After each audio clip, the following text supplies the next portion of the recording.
A man is starving beside a river because he is afraid of pleasure. His name is Siddhartha Gautama. For years, he has pushed his body toward death in search of awakening. The early discourses describe him touching his stomach and feeling his spine. They describe the pressure roaring in his ears as he suppresses his breath. Another account remembers periods when he survived on a single grain of rice.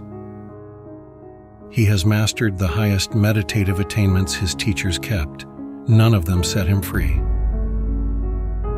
Now, at the edge of collapse, a memory returns. He is a child again, sitting beneath a rose apple tree while his father works nearby. The account describes no teacher, no technique, no deliberate search for an altered state. And joy arrives, quiet, full, uninvited.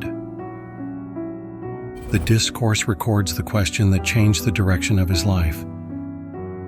Could that be the path to awakening?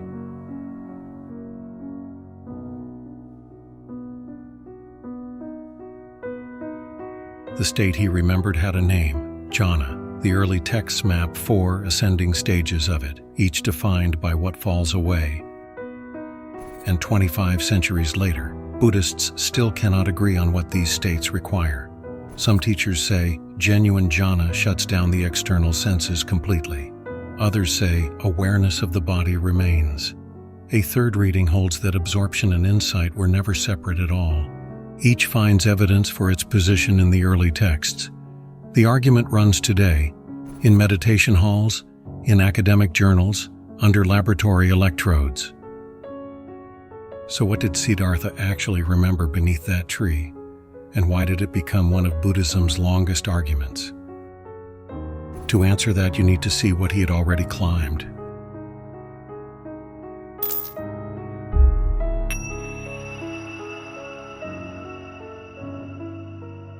Years later, a discourse would set down a story about the depth of one teacher's concentration. 500 carts passed one by one along a road. A traveler walking behind them found a man still seated nearby, awake and conscious, his robe covered in their dust. He had neither seen nor heard them. The man was Alara Kalama. The story survives in the Mahaparinibbana Sutta.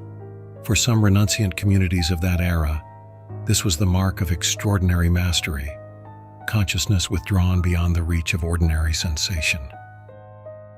This was the world the young Siddhartha entered when he left his home. Wandering renunciants filled the roads of the Gangetic Plain, the Shramanas, the strivers.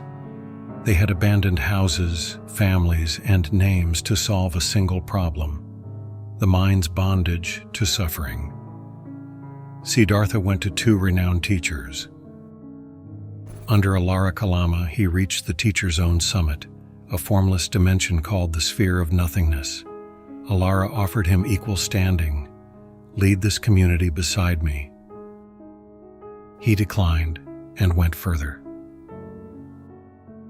In the second community, Uddaka Ramaputta taught an attainment associated with Rama, the master who came before him, a dimension so refined the texts name it by paradox, neither perception nor non-perception. When Siddhartha realized what Rama had realized, Uddaka placed him in the teacher's position. 2 communities, 2 thrones, both refused. The Arya Pariyasana Sutta records his reasoning in his own reported words. This teaching does not lead to disenchantment, to dispassion, to cessation, to awakening. It leads to rebirth in that very dimension, profound, refined, and still inside the wheel. So he tried the other road. 6 years of austerities with 5 companions, betting that the body itself was the obstacle. The bet failed. He stood at the end of both roads he had followed and knew at the end of each that he was still bound, which is why the rose apple memory overturns the logic of everything he has tried. It points off both roads entirely. Notice what the memory contains: joy, pleasure, the very thing his years of asceticism were built to destroy. His next recorded question may be the strangest in his biography.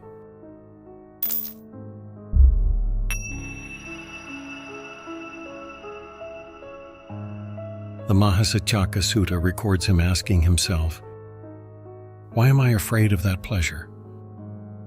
This is a man who had endured levels of pain most people could scarcely imagine, and he was afraid of joy. The severe path he had embraced rested on exactly that fear. Its logic ran in a straight line. Pleasure feeds craving, craving feeds bondage, therefore pleasure is the enemy. Starve the senses and you starve the chains. Then he examined the memory more closely, and the logic broke.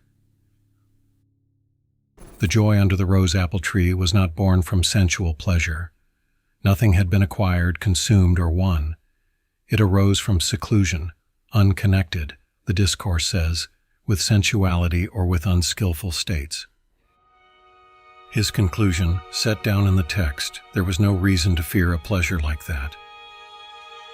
Then the realization the sutta states outright, that is the path to awakening. So he did the unthinkable. He accepted solid food, rice and porridge. Later, Buddhist tradition would turn that meal into the famous story of Sujata and her bowl of milk rice.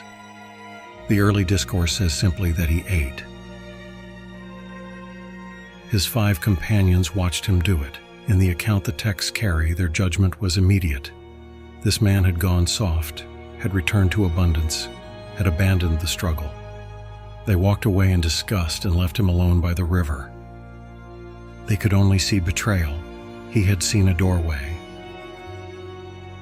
The discourse identifies that childhood state as the first of them, the First Jhana, the opening stage in a progressive deepening of meditative stillness. And Buddhist teaching associates its arrival with the quieting of 5 specific disturbances that keep an ordinary mind from resting with its own experience. The early discourses name them precisely: sensory craving, hostility, dullness, agitation, paralyzing doubt. 5 habits of an unsettled mind: attention pulled, pushed, clouded, shaken, or frozen. While they rule, the mind can no more settle than churned water can turn clear. And an ancient distinction quietly answers a modern question here. We live in an era that can reach dramatic states of consciousness through many doors, some of them chemical, available in a single afternoon. In the Buddhist framework, what gives jhana its meaning is the training that produces it, a training that quiets craving, hostility, and confusion. The altered state is the surface. The conditions carry the meaning. The early discourses mapped what happens when this settling deepens. 4 stages, each with its own texture. Climb them.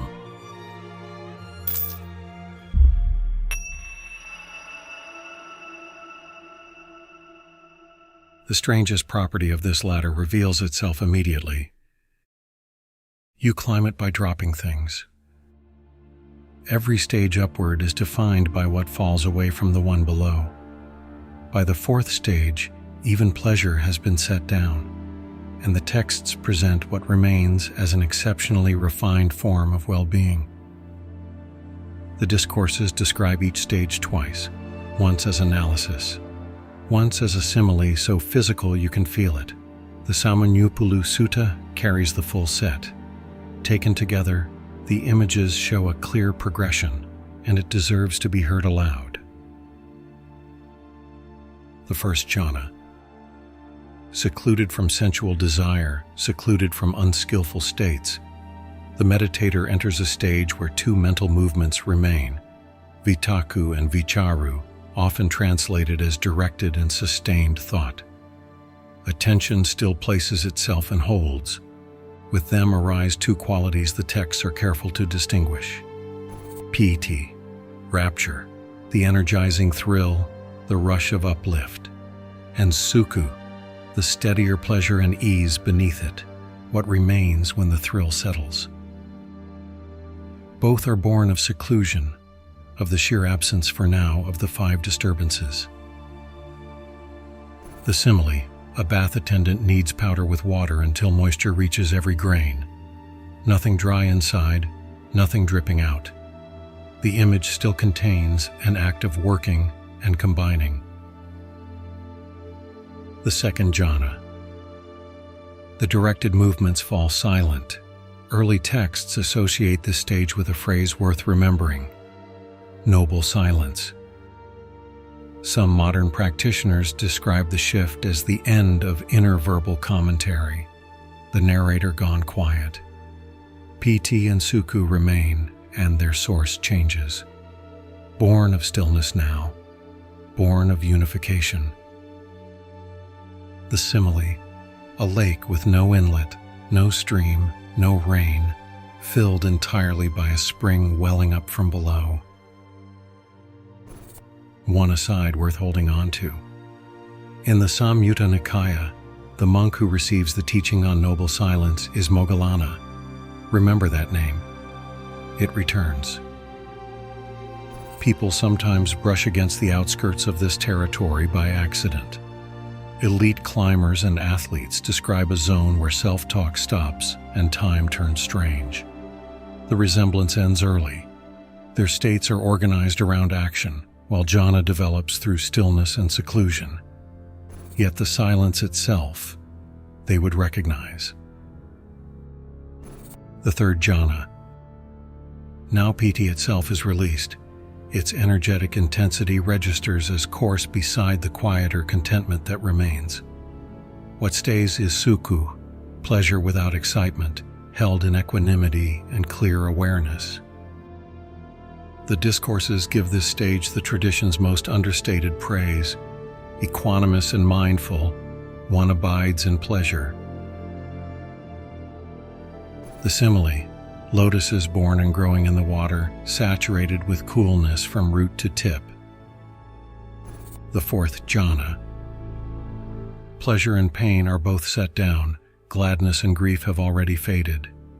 What remains, in the formula's words, is purity of equanimity and mindfulness. Hear that carefully, because this stage is often mistaken for emotional numbness. The texts describe the opposite of dullness, mindfulness at its most purified, awareness at its cleanest, precisely because nothing pleasant or painful is tugging at it anymore. A perfectly balanced scale reads the smallest weight. The simile, a man wrapped from head to foot in clean white cloth. Nothing uncovered. Hear the four images again, in order. Kneading by hand, a spring rising on its own, lotuses steeping, a body wrapped in white. Across the sequence, deliberate manipulation gives way to complete pervasion, something that soaks through you without being done by you. Now hold a question. A monk sits in the Fourth Jhana. Outside, a thunderstorm breaks, rain hammering the roof, lightning splitting a tree nearby. What, if anything, does he experience of it? Keep that question. Buddhist communities will spend centuries holding different answers, and the argument reaches into meditation halls today. Because the Fourth Jhana carries the heaviest weight in the whole teaching, the Mahasakaka Sutta continues past the rose-apple memory. He ate.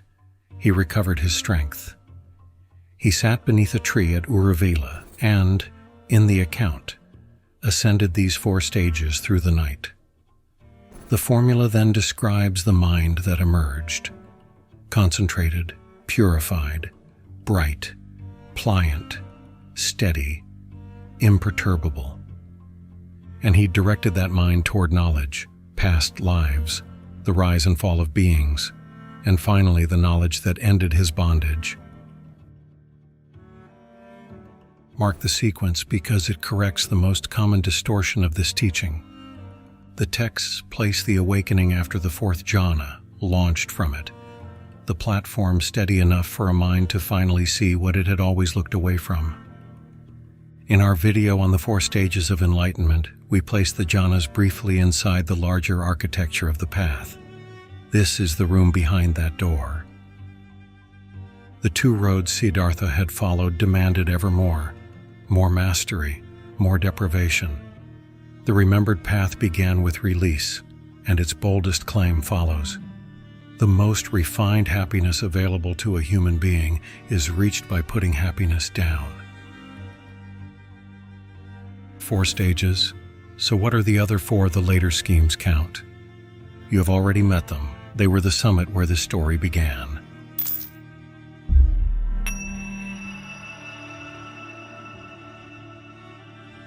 The 4 formless attainments.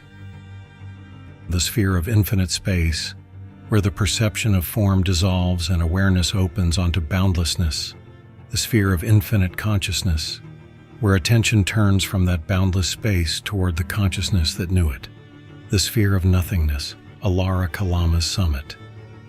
And the sphere of neither perception nor non-perception, Rama's attainment. A state in which perception has become too subtle to describe as simply present or absent. The early discourses associate these heights with the teachers the young Siddhartha left behind, the states he mastered before he ever sat at Uruvela. And the terminology carries an important distinction. The standard early formulas distinguish these 4 formless dimensions, ayatanas, spheres, from the 4 jhanas. Later traditions commonly arranged all 8 into a single ascending sequence. And in that sequence, the formless heights sit above the 4 jhanas on the ladder of refinement without carrying greater liberating value. The traditional map also notes a further attainment, the cessation of perception and feeling, where those processes stop entirely while vitality and bodily warmth remain. A state so extreme it could fill a video of its own. Some scholars, Johannes Bronkhorst among them, read the 4 form jhanas as the Buddha's distinctive contribution to Indian practice, with the formless spheres inherited from the wider ascetic world. Others caution against so clean a division. The question stays open. Our video on the 31 planes of existence mapped the cosmological worlds associated with these attainments. Here we meet the meditative architecture connected to them, and the judgment Buddhist texts make about their liberating value. Depth of state and depth of freedom run on separate axes. A consciousness can withdraw to the very edge of perception and return exactly as bound as it left. Their refinement did not change their conditioned nature. They arose, they persisted, they ended, and nothing in them uprooted the ignorance that rebuilds bondage the moment they fade. The discourses attach a warning to that judgment, one that will matter later in this story. In the Anguttara Nikaya, the Buddha distinguishes 2 meditators who master the same jhana. One relishes the attainment, clings to it, and earns only a refined rebirth. The state has become another home for identity. The other contemplates the attainment itself as conditioned, as impermanent, and inclines toward release. Same state, opposite destinations. The depth was identical, the grasp decided. He granted his teacher's attainments full reality and judged them short of liberation. With that single distinction, the path stopped climbing toward thinner and thinner consciousness. From the Fourth Jhana's equanimity, it turned toward seeing. A precise map, tested for centuries, described with similes you can almost taste. Which makes the next part of this story genuinely strange. The map kept being redrawn by its most devoted librarians.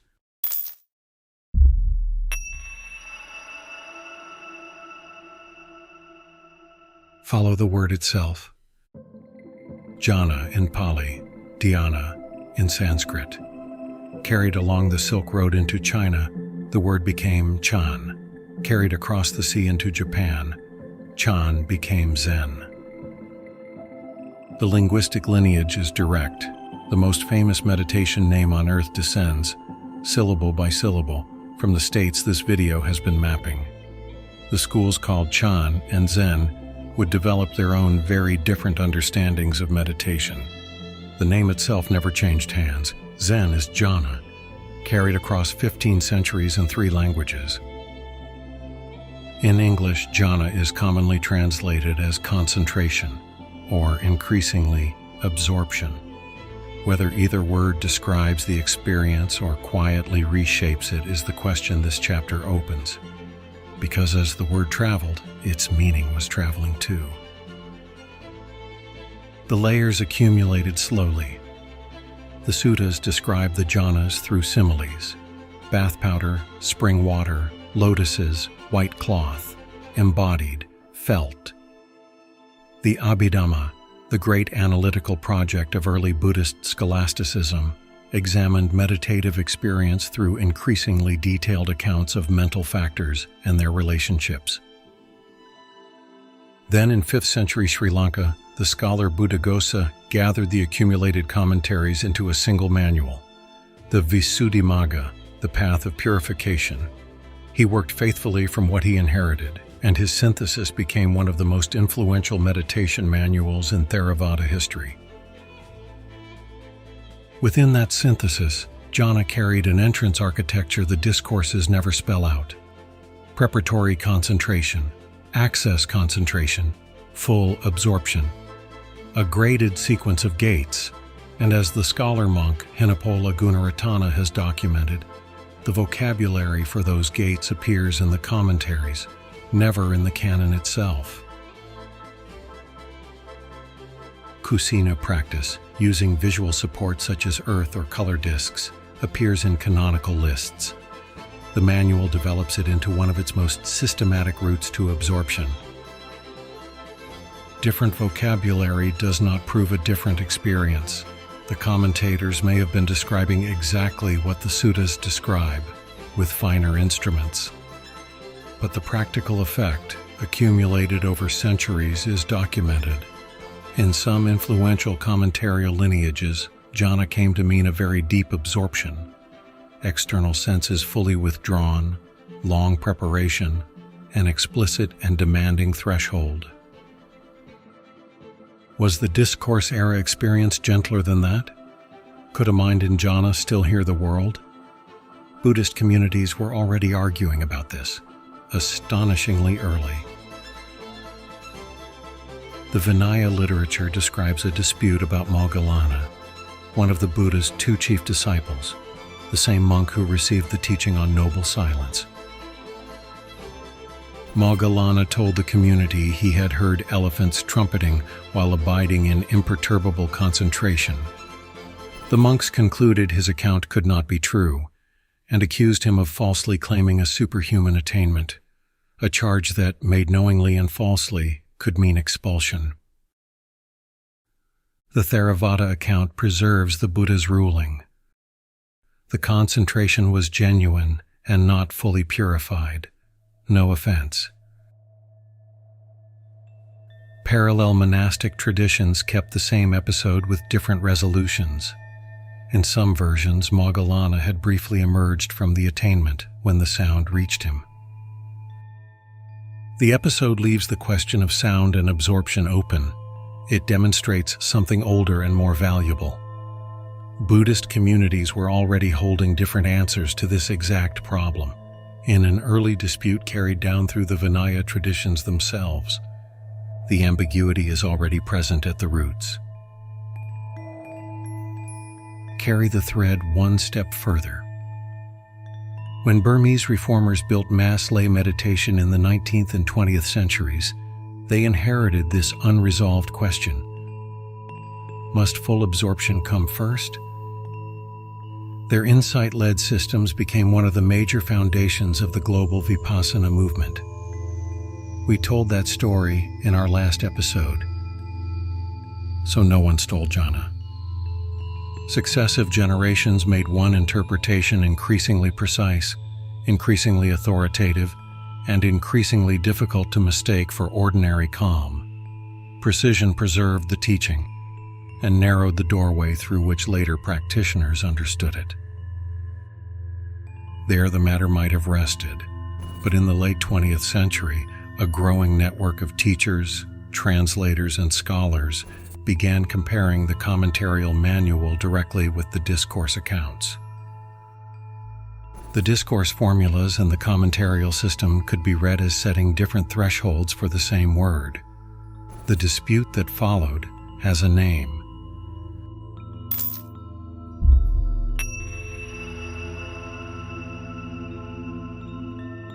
Today, two respected meditation teachers can use the word jhana and mean markedly different experiences. Their students debated on retreats, in books, in academic journals. The dispute has become known, even in scholarship, as the Jhana Wars. Three positions anchor the field. Each deserves its strongest case. The first position, deep absorption. Its modern voices include Pahak Sayadaw in Myanmar and Ajahn Brahm in Australia, strongly absorptive interpretations shaped by commentarial and monastic practice traditions. For them, jhana means the senses fully withdrawn, the external world gone, an absorption so complete that hours pass like minutes. Their argument, the canonical language, describes an exceptional transformation of consciousness. Weaken the threshold, they warn, and you risk applying an exalted name to preliminary calm, congratulating yourself at the foothills. And they hold a canonical exhibit. The same discourse that recorded Alara and the 500 carts also records the Buddha describing his own experience at a tuma. A storm broke while he sat. Lightning killed 2 farmers and 4 oxen nearby, and awake and conscious, he perceived none of it. For deep absorption teachers, that story offers a possible answer to our earlier storm question. The sutta never names which state he was in. They read it as evidence from the founder himself. The second position, body-aware absorption. Its voices include Thanissaro Bhikkhu of the Thai forest lineage, and the lay teachers Lee Brasington and Richard Shankman. Their jhana is deeply unified, profoundly still, and awareness of the body may remain within it. Their argument stands on the discourses themselves. The similes are saturated with body, moisture pervading flesh, lotus is steeping, cloth wrapped around limbs, and they read that bodily language as evidence that awareness of the body remains within the state. The entrance machinery, the graded gates of access concentration, appears nowhere in the canon. Read the suttas without the manual, they say, and a different door appears. The third position, jhana as integrated insight. A scholarly reconstruction associated with researchers like Karen Arbel and Grzegorz Polak, and it goes furthest. The Four Jhānas, on this reading, were never a separate concentration exercise at all. They describe progressively refined mindful awareness, calm, and insight as a single unfolding process. Proponents point especially to the Anupada Sutta, where Sariputta is described knowing the mental factors of each attainment as they arise, remain, and subside. They read this as insight functioning within jhana.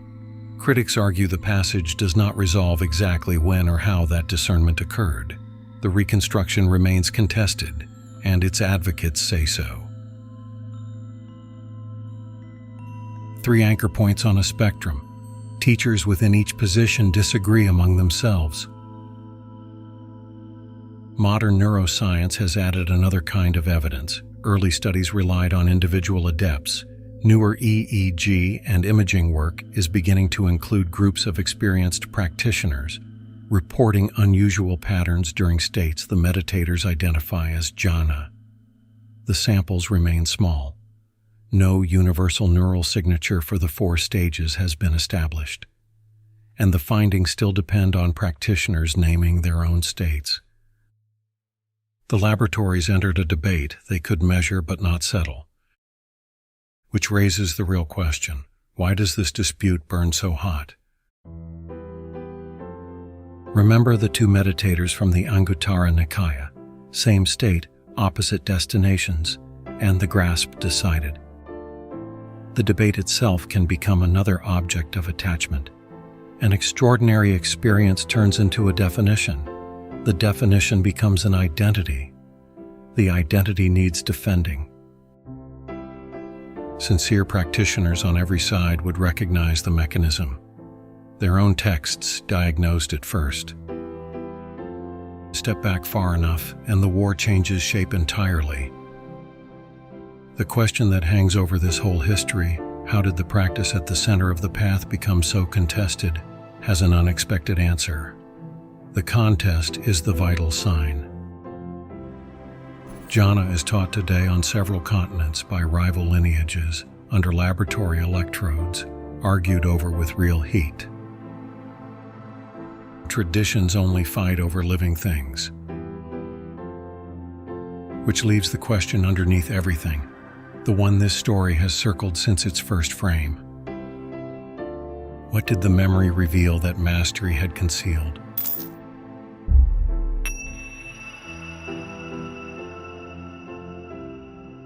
Return to the beginning, one detail deeper this time. The story gives the child no teacher, no terminology, no theory of altered consciousness. A boy sat in the shade while his father worked, and the experience arrived unforced before he knew what to call it. Decades later, an emaciated ascetic understood its purpose. Peace required no violence against the body. Pleasure did not always create bondage. And a refined state could ready the mind for a freedom that still had to be seen. The first sermon names right concentration as the final factor of the path. Elsewhere in the early discourses, right concentration is defined through these 4 jhanas. Yet the awakening account continues beyond them. Jhana settled the mind. The account then directs that mind toward knowledge, culminating in release. That is what Buddhism finally does with altered states. The jhanas transformed consciousness into the mind the early accounts describe, concentrated, purified, pliant, and ready to be turned toward liberating knowledge. Their purpose was the seeing they made possible. And the 25th century argument? Every camp in the wars is interpreting an inheritance whose descriptions are rich, influential, and never exhaustive enough to remove disagreement. The child had the experience without a theory. The adult finally understood what it was for. Everything since, the maps, the manuals, the reforms, the laboratories, the arguments, has been a long attempt to return, deliberately, to a shade that once arrived unasked. For viewers curious about practice, the description includes teachers representing each major interpretation because their definitions and their methods differ.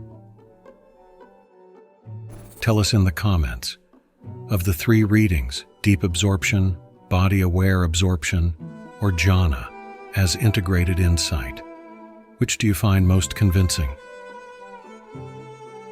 Our video on the 4 stages of enlightenment shows where this ladder stands in the larger path.